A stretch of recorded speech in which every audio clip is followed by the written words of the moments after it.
very much, Sandra. That was beautiful. Good morning.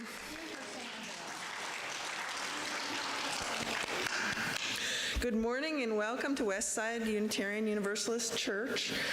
Welcome to all of you that are here in person today and those of us who are joining us virtually, either now or in the future. My name is Yetta Jager and I'm your worship associate today.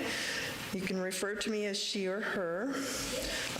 This is a special day. We have our congregational meeting after this service, and we welcome you to stay for that. Each of us here brings a different perspective based on our upbringing, gender, race, and other qualities. Let's join in a spirit of curiosity and welcoming to learn about the diverse values and beliefs and spiritual paths represented here. Everybody is welcome. Please stay after the service for coffee and conversation, and as I said, the congregational meeting will be after the service, and you are welcome to, if you cannot stay, you're welcome to fill out a proxy form, which is on the table in the back, and you can give that to whoever you trust to represent your interests in voting. We have a few announcements. Let's see. There's a workshop that will be here on May 25th, which is next Sunday. It's led by Callie White, the Director of Operations at the Bottoms, which is one of our partner organizations downtown. She'll be leading a workshop on white supremacy and challenging the internal biases that we have. This will be an engaging and interactive session focused on recognizing our internal biases, showing up as true allies, and actively doing work to dismantle white supremacy. You can read more about it in the order of service. And now we will sound the bowl, invite the bowl to ring for us. Good morning, everyone. It's great to see you all here this morning, whether it's your first time or your 500th time in the building. Really happy to have everyone who is with us virtually here today as well. My name is Carol Bedeau. I am privileged to serve here as minister. My pronouns are she, her, and hers. Today we're gonna talk about money. Why not, right? We think about it all the time. And, well, you know, or at least some of us think about it a lot of the time. Some of us have the luxury of not thinking about it maybe quite so much. But today we're going to talk about money because we're going to be voting on our budget as a congregation. So I'm going to invite the bowl to sound in a moment. And I'm going to invite you not to think about money, but to think about value.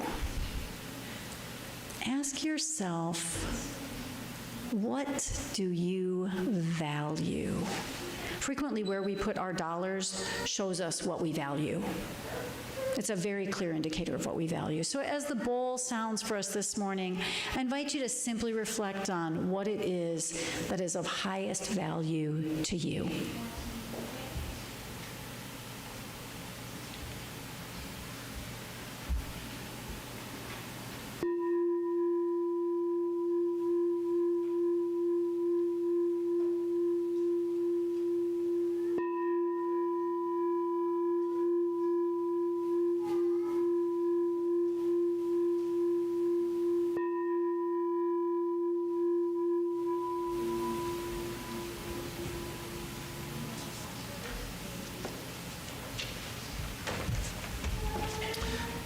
Carol would now light the chalice for us. The chalice reading is by Kate Sivani Gelfand from the UU Worship Web.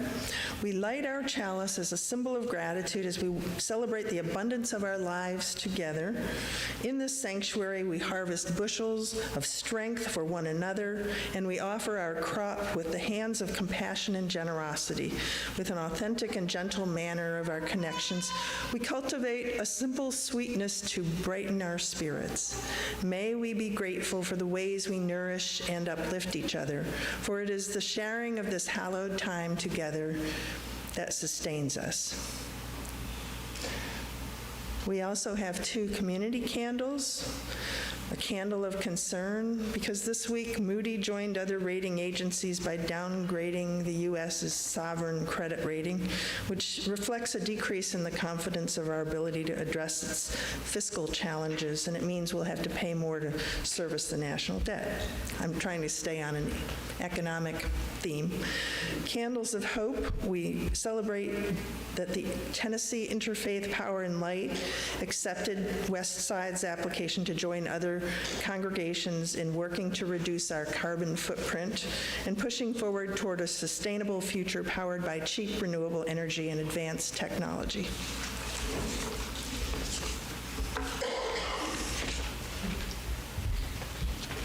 So just a quick note on your order of service. It doesn't have the sermon in it, but there will be one. Just wanted to give you a heads up.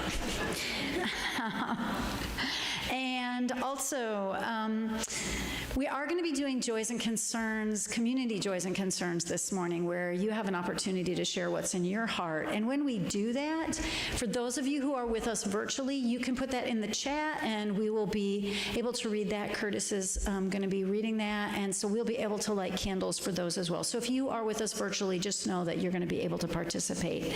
And finally, if any of the kids that are here that want to go back to hang out with Leslie during the actual, yes, there will be a sermon part. Leslie, if you want to raise your hand, Leslie will be going back to hang out with the kids, and a good time to leave would be during the song, which we're about to sing. So we are going to sing together. I'm not going to make you stand up. We used to do that, but I know that can feel kind of awkward. So you can stay right where you are, but we're going to sing number 34 in the gray hymnal with the words up here, though I may speak with bravest fire. So I'm going to invite you to join in singing with us all of the verses.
So I titled this sermon, Money, Magic, and the Making of the World We Dream Of. So the first question I have for you all is, what does money mean to you? You don't have to answer that out loud, but just think about it.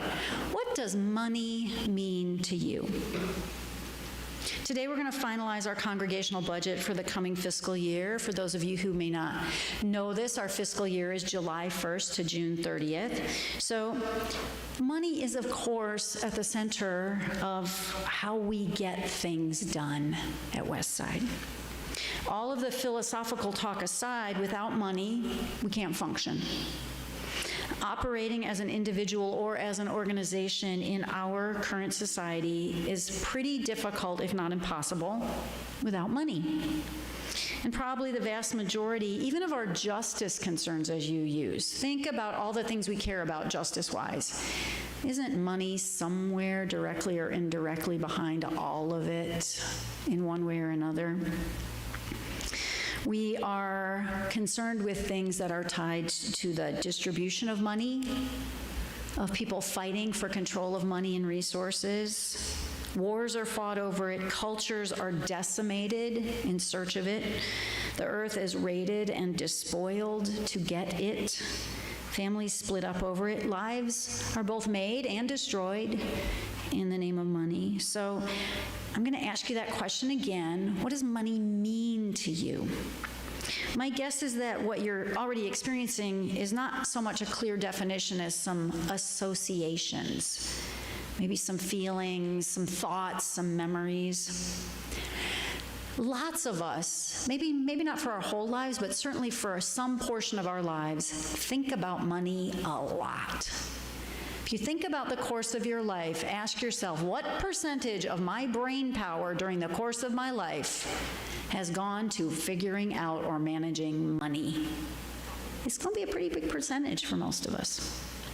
But we don't often stop to think about our actual relationship to money. We all have a relationship to money. It is probably one of the most important and ongoing relationships of our lives. And it is filled with memories of the past and aspirations for the future. Our relationship with money is connected to our sense of self-worth, to the feeling of mobility and freedom or restriction that we have in our lives. It's deeply connected to how we shape relationships with other people and to our most positive and negative experiences, right? Even that wonderful vacation that you have such good memories of cost you some money, right? It's tied to so many things. Now, you can probably pretty quickly craft in your own mind, if I ask you, a money story of your life. You might tell a rags to riches story. You might tell a riches to rags story. You might tell a story of constant struggle or never been an issue for me. There are lots of versions of the story, but every one of us has a story. We have a story about what kind of money our parents or our family had and how that compares to our story, our siblings, our neighbors. Some of us have quite a lot of money. Some of us have not nearly enough of it. Some of us are maybe just trying to get by. We might have a story about our money that somebody looking into our life from the outside would tell differently. So, for example, I might feel I have just enough, and somebody else with less than me might think I have quite a lot, right? These differing perceptions and stories about money can sometimes lead to all kinds of conflict or trouble in ourselves, in our personal relationships, in our professional lives, and in our political world. I guarantee you that every time we light a candle up here for the joys and the struggles in the world, money was in the picture somewhere. So when asked what money means to you, there are some very different kinds of answers we might give. There's a very pragmatic answer. Well, it's money. Money is what it is, right? Money, cash, is a representative currency, which stands in for some other form of material resource. And that used to be way more true than it is now. Originally in this country, it stood in for, gold, right? That's not true anymore. But some people are going to give a very pragmatic answer to what is money, right? It's a currency. Others might give a more philosophical or spiritual answer. So, for example, someone might say money is a symbolic expression of our emotional or energetic state, our spiritual well-being, a physical embodiment of how we value ourselves in relation to the world.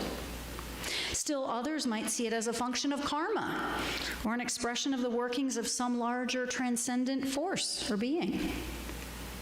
And I'm just going to tell you that I often say this, I can see your faces. We often have pretty strong judgments about other people's money stories. We'll be like, yeah, that makes sense. That's crazy. What do you mean some people think that? Right? So we can have pretty strong opinions. More pragmatic people will often see spiritual understandings of money as foolish or dangerous. For example, there's a theology called the prosperity gospel, which is an idea that changing our internal state to a sense of deeper faith and deeper spiritual alignment will result in greater financial security. Many much more pragmatic people see that as magical thinking. Or we might shake our heads at those who see the hands of a deity or a divine behind the way money flows in our world. Conversely, some of us might scoff at those who are purely pragmatic, thinking they just don't understand the deeper forces at work in the world. But regardless, now I know you're all having opinions right now, right? You do have a money story. You do have a relationship to money. But regardless of who's right or wrong in all those possibilities, it's clear to me that our stories about money deeply impact how we treat each other, how we assess each other's relative competence or value, who we trust, how we interact. During my own life, I've had a number of different relationships with money.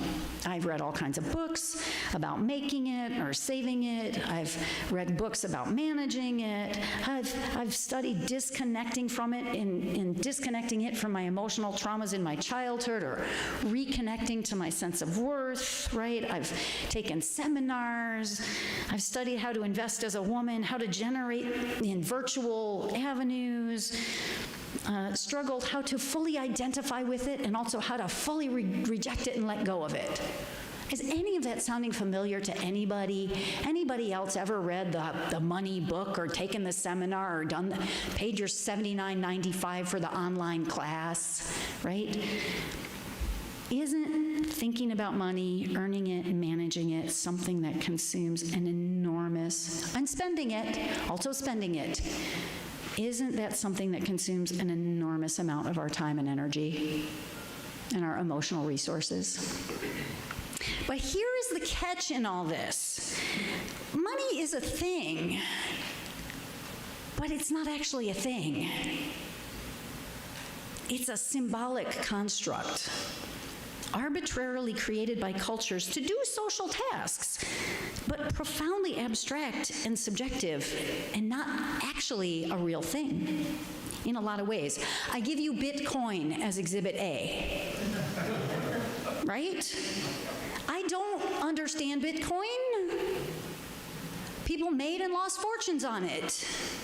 Do not try to explain it to me because, frankly, my preferred currency right now is cucumbers, and I'm happy with that, okay?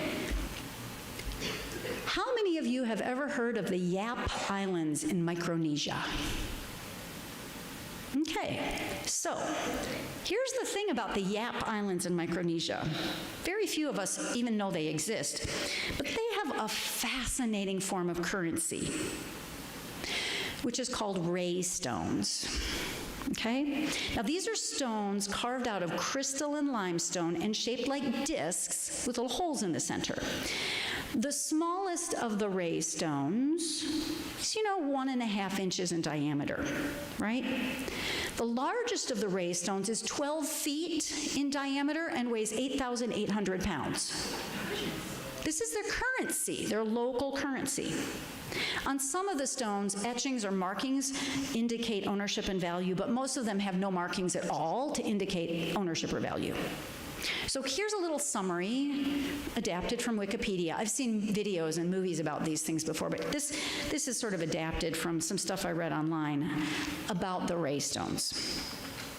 They are used primarily in social transactions like marriages, inheritances, in political finaglings and arrangements and agreements. They can be used to pay ransoms, for example. Many of them are absolutely huge. So they're like architectural objects around the villages, right? Think Stonehenge, Easter Island, right? Like standing stones, okay? You cannot put them in your pocket. And while the stated owner or possessor of a stone, you can transact with them. You can, like, ownership of them can change. And the person who owns them is considered wealthy and has a lot of all the benefits that go with being wealthy, right? But you can't actually move the stone. Right? So it's too big. So instead, the owner of this form of wealth is designated purely by social agreement and narrative. There's a story of one stone that was lost from a canoe into the sea while it was being transported. And the stone did what a stone will do when it falls out of a canoe. It went to the bottom of the sea. However, despite the fact that the stone itself disappeared to the bottom of the ocean, the cultural agreement was that it still existed and could therefore still be used as currency in financial transactions. It was and continues to still be traded as a piece of financial value. In Yap culture, it is very, very clear that the stories told about the money are what give it its value. Because I think that's fascinating. And frankly, if you really get to the bottom of it, that's true of all our money, especially since the gold standard went away in 1933, right? Most people no longer carry or use cash. Older people, some of us older people, are more likely to have cash. We might even have that weird, anomalous device called a check, right? Someone told me recently that their whole banking system was phasing out checks, right? Nowadays, our money is virtual numbers being mathematically manipulated in cyberspace, right? I don't know about you, but for me that is sort of both amusing and perplexing. I personally, now I have a weird perspective on this because I live a little bit closer to actual survival resources than many modern people do, right? Because mostly I don't buy food, I mostly grow it. I don't buy heat, I mostly cut the wood and burn the wood, right? So I have a little bit of a different perspective on it. Because for me, I actually can imagine in my life surviving without money. Like, my husband and I actually literally make lists of the things we still need to do to become completely independent of the system, and are working on that list and can imagine doing it. You all wouldn't see me very much, but we could do it. But that's not how most people live. Most people do not have a sense of what it looks like to obtain survival resources without this intermediary that is money. Money is a social intermediary. For most modern people, survival is utterly dependent not on actual material resources, but on a symbol. That's the only way most of us get access to resources. So it's real, but it's not, right?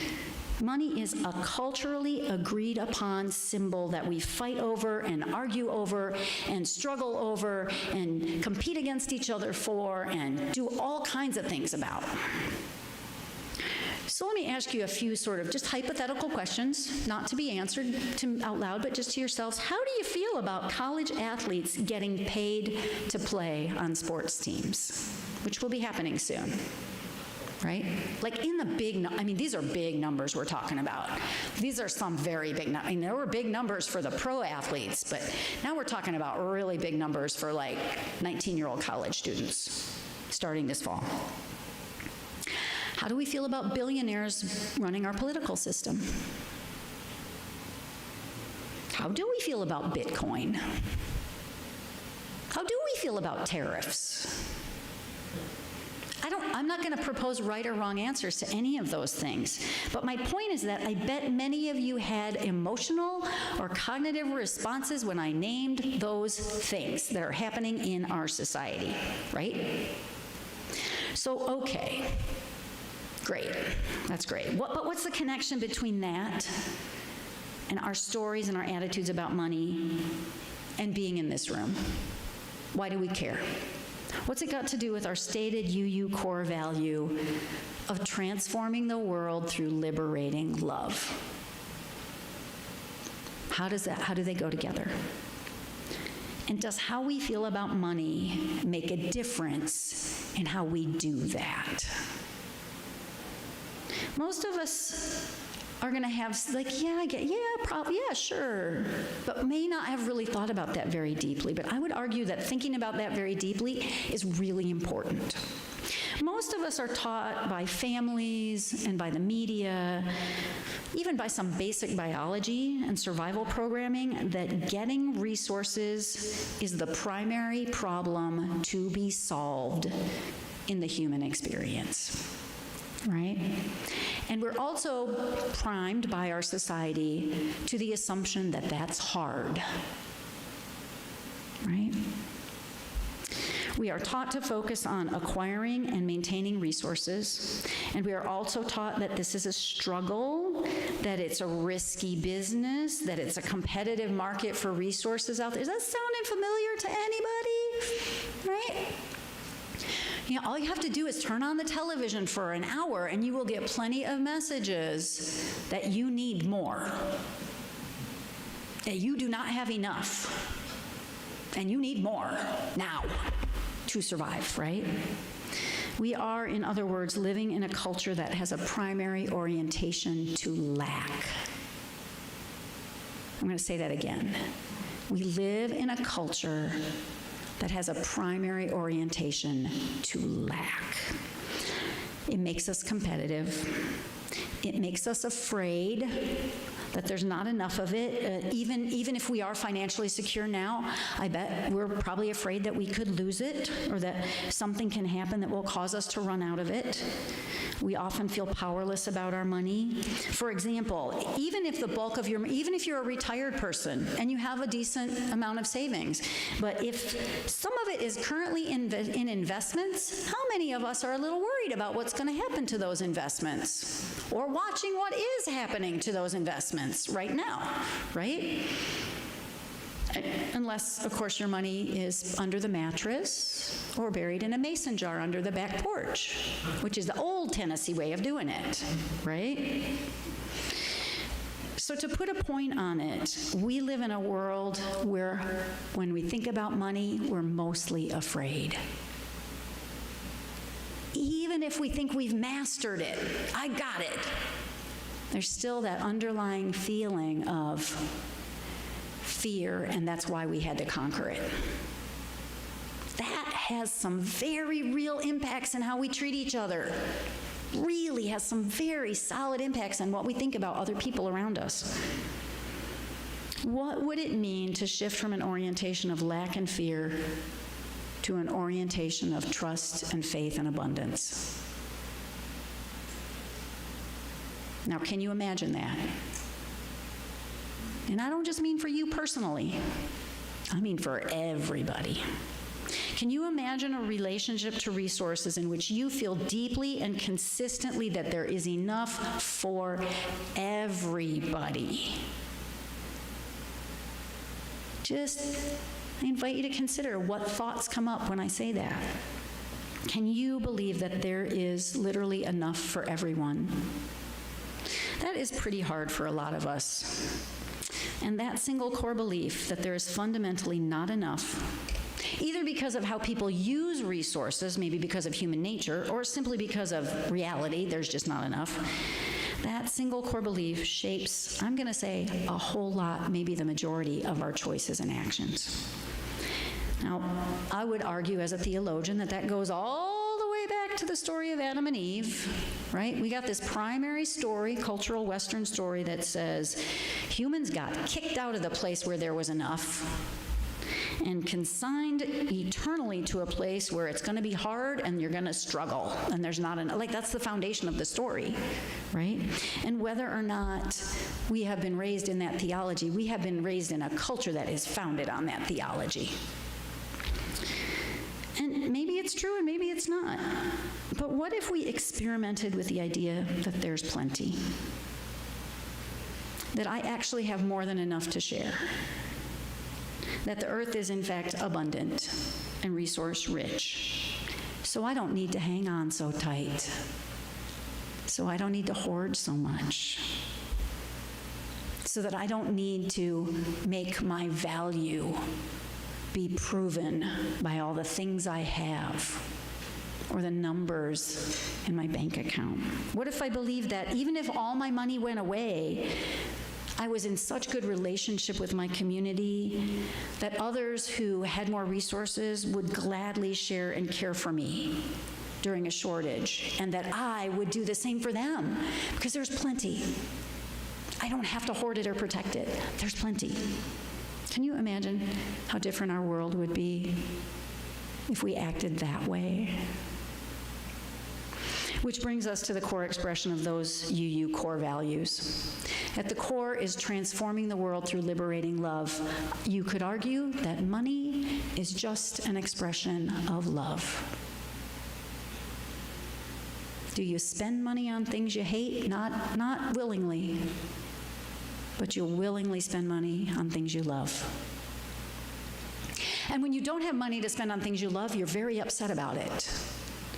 So what if money is just one of the ways we express what we value and love? Now, another one of the core UU values is generosity. So this is just a moment for us to pause and reflect on how we can think of ourselves more generously. This is not a plug for you to spend more money here, because our budget's already figured out.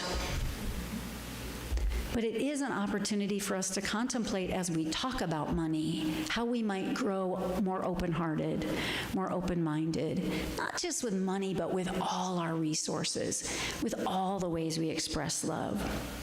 So I want to say some thank yous. I want to thank you all for your presence here, for showing up. When you show up, you are generous with your time, with your hearts, with your ears. I want to thank you for your gifts of service and wisdom, for the ways that you show that you have enough to share with other people, not even considering money, just with your effort. When you volunteer or share things, you are being generous with your life experience. Thank you for your curiosity about one another and about our world, your willingness to learn and grow. When you ask questions with an open mind and heart, you are generous with your mind and heart. And yes, thank you for your financial contributions. No matter how you understand money, when you share it in this institution, you are being generous with resources in a way that allows us all to be more generous together, collectively in the world. It is my deepest hope that Westside is a place where love flows so generously in so many forms that we all shift a little bit at a time, little by little, from feeling that orientation of lack and fear to gradually feeling more and more an orientation of trust and hope and abundance. Isn't that what we're mostly looking for when we go to a place like this? To change from feeling afraid and concerned and worried and isolated and not helped, to feeling like we belong and we're supported and connected in ways that there's enough and I'll be okay and I'll be taken care of. So thank you for showing up in ways that help us make that so in this community. I really appreciate the work of the board and the stewardship team that they've put into what's going to be happening after the service today. Westside is doing well, and it's not just doing well financially, it's doing well in community terms too. So thank you all. And one of the ways we're generous with each other is we listen to each other. Today we're going to share our joys and concerns. So the way this works is that I will have a microphone and I'll walk around rather than make you walk up here. I'll walk around with the microphone. If you have a joy or a concern that's in your heart or on your mind, you can briefly tell us what that is. And Yetta will light a candle in our candles here of joys and concerns. Again, if you are with us virtually, put it in the chat and we'll get that as well. So feel free to just raise your hand if you have a joy or a concern you would like to name and have a candle lit for.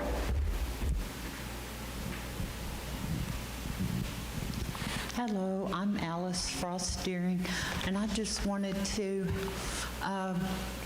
bring to light a friend of Virginia's and mine. Her name is Patricia Hatmaker, and she's just gone on hospice, and any good thoughts you could send to her and what have you, it's welcome.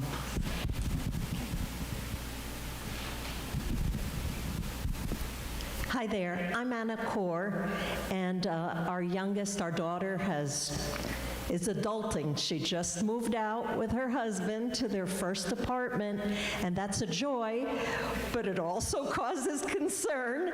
So I'd like positive thoughts sent their way. I really appreciate that. Thank you.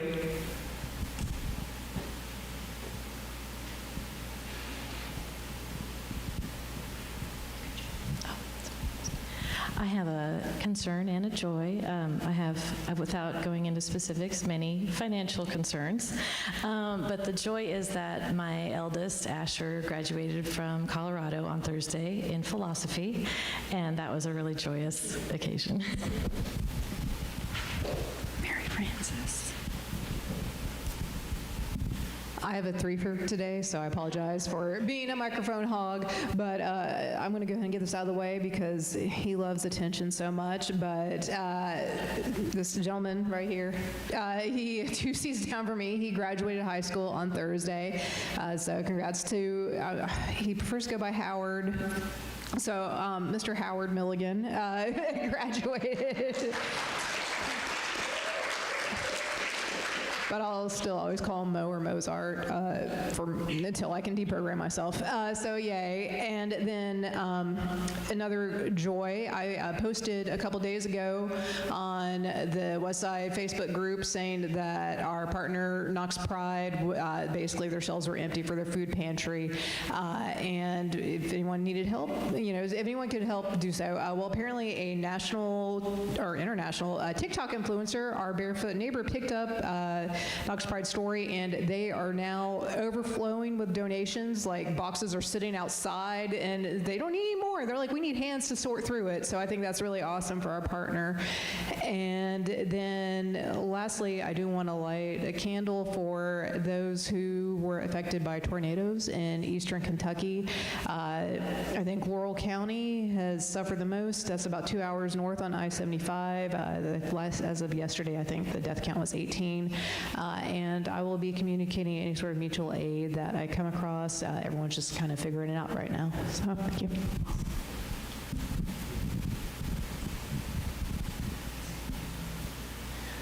Good morning, everybody. My name is Elizabeth Greenwood, and I have a great joy to share this morning. I wasn't here last week because I was attending my son's wedding. I now have a daughter. I'm a mother-in-law, and I'm ecstatic over this. Expecting grandchildren, hopefully within a year, because she wants babies. And that is just something I was never expecting going to happen, so I am thrilled. Congratulations. Congrats. My name is Lynn Kozad, and within the last year, I lost my husband. We had been together, had known each other since we were 10, and so we were very close. And it really illuminated for me how important community is, whether it's the community here, the community of neighbors, the community of the family, but community is vital, and it has really shown that to me and helped me through.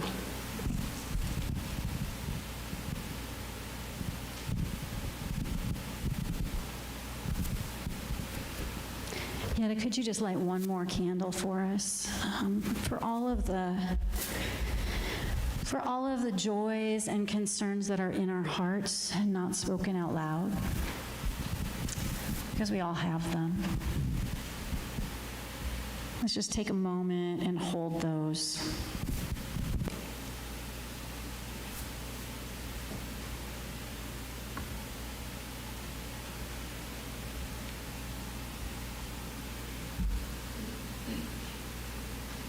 And if it doesn't, it doesn't. It's okay. So community, like you said, Lynn, is really, really important. And our ability to be of service in the world is amplified when we're together. I love this Knox Pride story. I was all prepared. So, talking about justice and generosity, right? How do we do justice and generosity in a material way? I always say this, you can make financial contributions to Westside by clicking a QR code on your screen, clicking a QR code on one of the boxes at the back of the room, putting a donation in one of the boxes, either for our general budget or for our partner. And I was all prepared to get up here and tell you that the most important material need right now was for Knox Pride, who is our current partner. Each of our partners, we work for a quarter to support that partner, in a focused way. And right now, Knox Pride is our partner. And I was all prepared to say, we got to activate. And yet, the larger community has done it now. They have all the things, but as Mary Frances said, they need some help. Because now they need some help organizing it. So if you happen to this week have a little bit of time and you want to contact Knox Pride to help them figure out what to do with all the things, they could use that help. So I also want to highlight something Yetta said when she was lighting the candles. This is really important. The Green Sanctuary team recommended to the board, and the board approved us becoming an official partner of Tennessee Interfaith Power and Light. So that is a wonderful development, which Interfaith Power and Light just accepted that application for us to do that. So that is an organization that now we have a formal relationship with. That is something we can all get involved with. The Green Sanctuary Committee will keep us apprised of things that they're doing, things that Interfaith Power and Light needs help with, or activities we can be involved in. And there are all kinds of things going on. I will say again, I've had a couple people volunteer to be on our sort of broad justice and generosity kind of guiding team, but we need a few more people. So if you are willing to meet with a few of us every month or two, once or, maybe every 2 months, to talk about organizing things and just coordinating, maybe how we send out announcements, any things we should be looking towards doing. We just need a few more people who would be willing to help organize our justice and generosity work. So please let me know if you're interested in that. All right. This is the part where I invite you to stand up and hold hands if you want to. You can hold your own hand. You do not need to hold everybody else's hand, but you are invited to do so if you like. This is a place where the work we do is the work of many people. But every single individual contribution matters. Your contribution might be looking at someone and asking questions about why they think what they want to do is a good idea. That is a good contribution. Asking hard questions is a good contribution. Financial contributions are good contributions. Encouraging words are good contributions. A smile is an awesome contribution. I can't tell you how many days in my ministry, the thing that I most needed to get to the next day of my ministry was a smile or a hug by someone in the building. All right?